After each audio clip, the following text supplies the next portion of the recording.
बिस्मिल्लाहिर्रहमानिर्रहीम। अस्सलाम वालेकुम। Afaq sun series class 6 unit number 5 इसकी लर्निंग चेक 5.1 आज की वीडियो में हम सॉल्व करेंगे। क्वेश्चन नंबर 1 है identify the term to term rules for the following patterns and write the next 3 terms. तो यहाँ पे हमारे पास जो पहली आपको दी गई है पैटर्न वो है 40, 44, 48, 52। तो अगर आप गौर करें तो 40 और 44 इन दोनों के दरमियान जो है 4 का डिफरेंस है। फिर उसके बाद 44 में और 48 में भी 4 का डिफरेंस है। फिर 48 और 52 में भी 4 का डिफरेंस है। इसका मतलब है कि यहाँ पे हर पिछली टर्म में हम अगर 4 ऐड करें तो नेक्स्ट टर्म आ जाती है। जैसे 40 में 4 ऐड करें 44, 44 में 4 ऐड करें तो 48। तो इसी तरह अगर 52 में हम 4 ऐड करें तो आ जाता है 56, 56 में 4 ऐड करें तो 60 और 60 में 4 ऐड करें तो 64। The term to term rule of this pattern is, यहाँ पे जो पैटर्न इस्तेमाल हुआ वो ये है कि हमने ऐड 4, हमने 4 को जो है वो टर्म में ऐड किया है। तो नेक्स्ट 3 टर्म्स जो हैं वो हैं 56, 60 और 64। दूसरा है 85, 81, 77।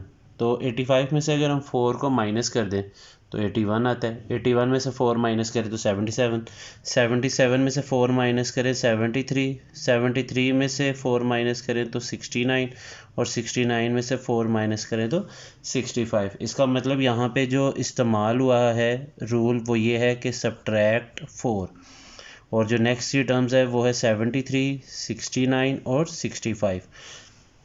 अगला पार्ट है 3200, 1600, 800। तो अगर हम गौर करें कि 3200 से 1600 हो रहा है, मतलब इसको जो है वो 2 पे डिवाइड किया गया है। 1600 को अगर हम 2 पे डिवाइड करें तो 800 आता है। 800 को अगर 2 पे डिवाइड करें तो 400, 400 को अगर 2 पे डिवाइड करें तो 200 और 200 को अगर 2 पे डिवाइड किया जाए तो 100। और यहाँ पे हम लिख देते हैं इसका रूल जो है वो है डिवाइड बाय 2। नेक्स्ट 3 टर्म्स जो हमने ऊपर लिखी है उनको यहाँ पे फिर से लिख दें 400, 200 एंड 100। पार्ट डी है 78,125, 15,625, 3,125। तो इसमें अगर हम गौर करें पैटर्न तो ये 5 पे डिवाइड किया जा रहा है। मतलब इस नंबर को अगर हम 5 पे डिवाइड करें तो ये आ जाता है और इस नंबर को 5 पे डिवाइड करें तो ये। इसीलिए 3125 को अगर 5 पे डिवाइड करें तो 625 आता है। 625 को 5 पे डिवाइड करें तो 125 और 125 को अगर 5 पे डिवाइड करें तो 25। यहाँ पे इसका रूल लिख देते हैं कि हमने इसको डिवाइड बाय 5 किया और यहाँ पे फिर से लिख देते हैं जो 3 टर्म्स है 625, 125 और 25। क्वेश्चन नंबर 2 है by using the position to term rule find the 7th, 20th, 55th and 90th terms of the following patterns. तो नीचे हमें पैटर्न दिए गए हैं लेकिन हमने यहाँ पे इस्तेमाल करना है पोजीशन टू टर्म रूल और उस हिसाब से हमने 7th, 20th, 55th और 90th टर्म जो है वो फाइंड करनी है। तो यहाँ पे मैं पार्ट नंबर ए जो है उसको लिख लेता हूँ। देखिए एक बॉक्स में एक कॉलम बना लेता हूँ पोजीशन का और एक बना लेता हूँ टर्म का। तो फर्स्ट टर्म यहाँ पोजीशन, सेकंड, थर्ड और फोर्थ। पहली पोजीशन पे हमें 5 दिया गया है, दूसरी पे 6, तीसरी पे 7, चौथी पे 8। तो जो फर्स्ट पोजीशन है वहाँ पे हमारे पास टर्म कौन सी आ रही है 5। मतलब 1 में अगर 4 ऐड करें तो 5 आ जाता है। सेकंड पोजीशन पे 6, यानी अगर 2 में अगर 4 ऐड करें तो 6 आ जाता है। थर्ड पोजीशन पे 7, 3 में 4 ऐड करें तो 7, फोर्थ में 4 ऐड करें तो 8। तो इसका मतलब ये है कि यहाँ पे जो रूल इस्तेमाल हो रहा है वो है ऐड 4। अब हमने जो टर्म्स निकालनी है वो है 7, 20th, 55th और 90। तो 7th पोजीशन के लिए क्या करूँगा, 4 को ऐड कर दूंगा तो 11 आ जाएगा। 20 में 4 ऐड करूँगा तो 24, 55 में 4 ऐड कर दूंगा 59 और 90 में अगर 4 ऐड करूँगा तो 94। तो पोजीशन लिख ले और उसके हिसाब से जो आपको टर्म्स दी गई हैं यहाँ पे वो लिख ले और उसके बाद जो निकालनी है उसका आप फाइंड आउट कर लें। जैसे पार्ट बी है उसमें हमें जो पोजीशन और जो टर्म्स दी गई हैं उस हिसाब से लिख लेते हैं। देखें पहली 4 हम लोग को जो टर्म्स दी गई हैं वो है 4, 8, 12 और 16। अब यहाँ पे आपने गौर करना है। देखें पहली पोजीशन पे 4 है, दूसरी पे 8, तीसरी पे 12, चौथी पे 16। मतलब इसको 4 से मल्टीप्लाई किया जा रहा है। 1 को 4 से मल्टीप्लाई करें तो 4, 2 को 4 से मल्टीप्लाई करें तो 8, 3 को 4 से मल्टीप्लाई करें तो 12 और 4 को 4 से मल्टीप्लाई करें तो 16। इसका मतलब आपने 4 से मल्टीप्लाई करना है। अब फाइंड करना है 7th टर्म जो 7th पोजीशन पे आ रही है, 20th पोजीशन पे आ रही है, 55th पोजीशन पे आ रही है और 90th। तो 7 को अगर हम 4 से मल्टीप्लाई करें तो हमारे पास आ जाता है 28। 20 को 4 से मल्टीप्लाई करें 80, 55 को 4 से मल्टीप्लाई करें तो 220 और 90 को अगर हम 4 से मल्टीप्लाई करें तो 360। तो आपने इसमें 4 से मल्टीप्लाई करना है इस रूल के तहत। पार्ट सी में हमें गिवन है, यहाँ मैं लिख लेता हूँ पोजीशन और यहाँ पे टर्म। तो देखें पहली पोजीशन पे हमें दिया गया 20, दूसरी पोजीशन पे दिया गया 21, तीसरी पे 22, चौथी पे 23। अब यहाँ का जो रूल है वो देख लेते हैं क्या है। देखिए 1 से 21 रहा है, 2 से 21, 3 से 22, 4 से 23। मतलब 1 में अगर हम 19 को प्लस करें तो आ जाता है 20, 2 में अगर 19 प्लस करें तो आ जाता है 21, 3 में 19 प्लस करें 22। इसका मतलब जो रूल इस्तेमाल हुआ है वो 19 इसमें जमा करना है। अब मैंने निकालनी है 7th, 20th, 55th और 90। तो सबसे पहले 7th निकालने का तरीकाकार ये है कि 7 में आप 19 प्लस कर दें तो आपके पास आ जाएगा 26, 20 में 19 जमा कर दें 39, 55 में 19 जमा कर दें 74 और 90 में 19 जमा कर दें तो 109। पार्ट डी है, यहाँ पहले हेडिंग बना लेते हैं पोजीशन और टर्म।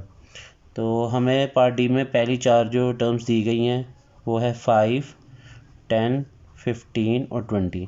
अब यहाँ पे रूल जो इस्तेमाल हुआ है वो देखते हैं। 1 से 500, 2 से 10, मतलब इसमें हमने मल्टीप्लाई करना है 5 के साथ। तो अब हम लोगों ने 7th, 20th, 55th और 90th टर्म निकालनी है।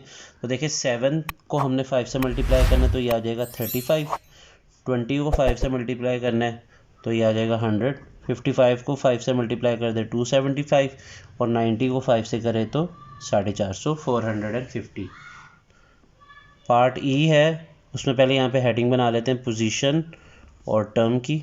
देखें जो पहली पोजीशन पे 12 दिया गया है, दूसरी पोजीशन पे 24 और तीसरी पोजीशन पे 36। अब हमने जो पहले रूल देख लेते हैं कौन सा इस्तेमाल किया गया। यहाँ पे देखें पहली पोजीशन पे 12 है, दूसरी पे 24, मतलब 12 से मल्टीप्लाई कर दे 1 को तो 12, इधर 2 से कर दे तो 24, 3 से 12 को मल्टीप्लाई करें तो 36। इसका मतलब यहाँ पे जो रूल इस्तेमाल हुआ है वो है मल्टीप्लाई बाय 12। तो अब 7, 20th, 55th और 90th ये हमने 4 टर्म्स निकालनी है। देखिए 7 को 12 से मल्टीप्लाई कर दे तो ये आ जाता है 84, 20 को 12 से कर दे 240, 55 को 12 से कर दे 660 और 90 को अगर 7 से मल्टीप्लाई कर दे तो 1080। पार्ट एफ है, पहले हेडिंग बना लेते हैं पोजीशन और टर्म। तो पहली पोजीशन पे दिया गया है 1, दूसरी पे 2, तीसरी पे 3, चौथी पे 4। मतलब यहाँ पे जो रूल इस्तेमाल किया गया है तो वो है मल्टीप्लाई बाय 1, यानी 1 से मल्टीप्लाई कर दें तो आपके पास देखिए 1 से 1 को मल्टीप्लाई करें तो 1 आ जाएगा, 2 को 1 से मल्टीप्लाई करेंगे तो 2, 3 को 1 से मल्टीप्लाई करेंगे तो 3, 4 को 1 से मल्टीप्लाई करेंगे तो 4। तो 7th, 20th, 55th और 90 ये आपने टर्म्स निकालनी है। तो 7 को 1 से मल्टीप्लाई करें 7, 20 को 1 से करें 20, 55 और 90 को 1 से करें तो 90। क्वेश्चन नंबर 3 है, Ibrahim recited 2 pages of Holy Quran on Monday, 5 pages on Tuesday, 8 pages on Wednesday. If he keeps reciting the pages of Holy Quran each day, how many pages will he recite on Thursday, Friday and Saturday respectively? तो यहाँ पे हम लोग इस तरह एक column बना लेते हैं डेज़ का। देखिए मंडे को वो रीड आउट कर रहा है 2 pages और दूसरे कॉलम पे हेडिंग बना लेते हैं 2 की। यहाँ पे ट्यूसडे को वो पढ़ रहा है 5 pages, वेडनेसडे को वो पढ़ रहा है 8 pages। तो अब हमने आगे थर्सडे, फ्राइडे और सैटरडे इन 3 दिनों की हमने पेजेस की तादाद फाइंड करनी है। तो सबसे पहले आप देखें रूल क्या इस्तेमाल हुआ है वो चेक करें। देखिए 2 पेजेस मंडे को पढ़ा था, ट्यूसडे को उसने 5 पढ़े। मतलब इसमें जो डिफरेंस आ रहा है वो गौर करें कि 3 सफ़ों का है। मतलब पहले 2 सफ़े पढ़ा था 5, मतलब 3 एक्स्ट्रा सफ़े पढ़े, फिर 5 से 8 मतलब फिर उसने 3 पेजेस एक्स्ट्रा पढ़े, तो वो डेली के 3 पेजेस पढ़ रहा है। यहाँ पे जो रूल इस्तेमाल किया गया है वो है 3 का, क्योंकि देखिए 2 से 5 जो डिफरेंस बनता है वो 3 का है। और 5 से 8 का जो फ़र्क है वो 3 का बनता है, इसलिए यहाँ पे जो रूल इस्तेमाल हुआ है वो है ऐड 3। तो आपने 3 ऐड करना है। तो अब थर्सडे के अगर पेजेस निकालने तो जो वेडनेसडे को उसने कितने पढ़े थे 8, अब उसमें 3 ऐड कर दें तो ये 11। और इसके बाद फ्राइडे के हम निकाल लेते हैं। फ्राइडे को देखें कितने पड़ेगा, 11 में 3 ऐड कर दे तो ये आ जाता है 14। फिर सैटरडे का कितने पड़ेगा, वो कुरान के सफ़े 14 में 3 ऐड कर दें तो 17। तो 11, 14 और 17 ये आपका आंसर है। क्वेश्चन नंबर 4 है इसका, an author is writing a story book. एक ऑथर जो है वो एक कहानी की किताब लिख रहा है। He wrote 10 pages in the first week. पहले हफ्ते में उसने 10 सफ़े लिखे, तो मैं यहाँ लिख देता हूँ फर्स्ट वीक, और 10 पेजेस पढ़े हैं। फिर सेकंड वीक में उसने 15 पेजेस पढ़े, तो यहाँ मैं लिख देता हूँ 15। थर्ड वीक में उसने पढ़े हैं 20 पेजेस, और फोर्थ वीक में उसने पढ़े हैं 25। तो अब अगर गौर किया जाए पेजेस की तादाद पे, तो पहले हफ्ते 10, दूसरे हफ्ते 15, तीसरे हफ्ते 20, चौथे हफ्ते 25। तो आप गौर करें कि हर हफ्ते के हिसाब से उसने 5 सफ़ों का इजाफा किया है। इसका मतलब जो यहाँ पे रूल इस्तेमाल किया गया है वो है ऐड 5। तो अब हमने फाइंड क्या करना है, हमने फाइंड करना है 5th और 6th वीक में वो कितने पड़ेगा। तो 5th वीक का हम इस तरह हिसाब निकालेंगे कि जो 4th वीक उसने पढ़े हैं 25, उसमें 5 ऐड कर दें तो ये आ जाता है 30। और 6th वीक का अगर आपने कैलकुलेट करना है तो 5th वीक के वैल्यू में यानी 30 में आप 5 ऐड कर दें तो ये आ जाता है 30 में 5 जमा करें तो 35। इसी के साथ आज की वीडियो यहीं पे ख़त्म होती है। मुझे दीजिए इजाज़त। अल्लाह हाफिज़।